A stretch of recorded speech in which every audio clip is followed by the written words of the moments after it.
Welcome back. We're gonna go to the true magic of this dish, and that is the onions. I'm gonna use about 4 onions in this dish, but just like the garlic, the more onions, the better. So feel free to use as many or as little as you want. But I'm telling you, when these onions are all caramelized and golden, you're gonna wish there was more, especially when it comes atop that gorgeous browned bread that's going to be underneath the chicken, absorbing all of the pan juices. So I'm going to just slice this onion in half like this. We want long strips, and I've already chopped some onions here for you because I don't know if you want to watch me chop onions all day long. But one trick that I do like to do with my onions is to put them in the freezer for about 15 minutes before I chop them, because that kind of neutralizes the sulfur in the onions, and that's what makes you cry. So I don't want to be bawling my brains out while I'm chopping onions, so that's why I put the onions in the freezer for about 15 minutes.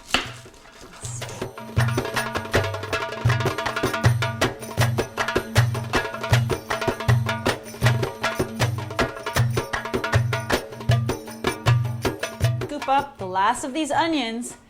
This really is the magic of the dish because there are many layers. There's the bread on the bottom, then you've got the chicken, then you've got the caramelized onions, topped with the pine nuts. Oh, it's so good. So we're gonna start here with some olive oil. Now I like to use about a 1/4 cup. You could use more, you could use less, depending on your figure. If you wanna lose weight, you wanna maintain your weight, it's all good. So I'm gonna add the onions here to the hot pan. And with each layer in this dish, you want it all seasoned so it all tastes delicious. I'm gonna season this with some salt. I'd say about a teaspoon of salt will do. Here's a teaspoon of salt. Some cracked black pepper. And we're gonna come back to the sumac. We're gonna use a lot of sumac in the onions, much more in the onions than in the chicken.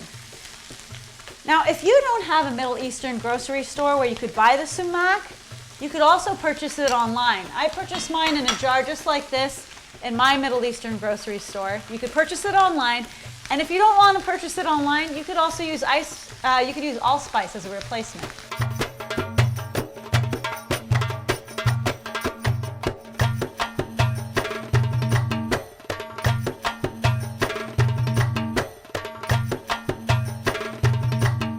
It takes a good 15 minutes to caramelize the onions, so I take this time to kind of meditate, think about my to-do list of the day, and I also reflect on this dish and its history in my family. It brings back such good memories of my mom cooking it for company and the smell of the onions throughout the house, and it also reminds me of travels in the Middle East. I've once traveled and tasted this dish in a tiny little village where these old ladies would cook and bake this chicken in underground ovens, and it lent such a complexity to the dish in general. Now, I don't have an underground oven, but I can replicate it pretty much with my at-home oven, and I think I've written down the recipe well enough so that you can have the same kind of flavor in your home that those little old ladies had in that little village.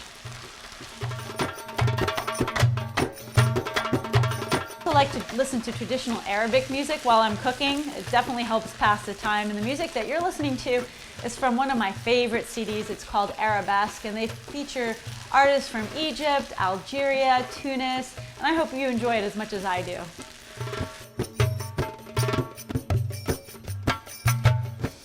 These smell incredible. Now these onions are pretty much caramelized. Stick around because after the break, I'm going to take the chicken out, add the layers of flavors, and bake it some more.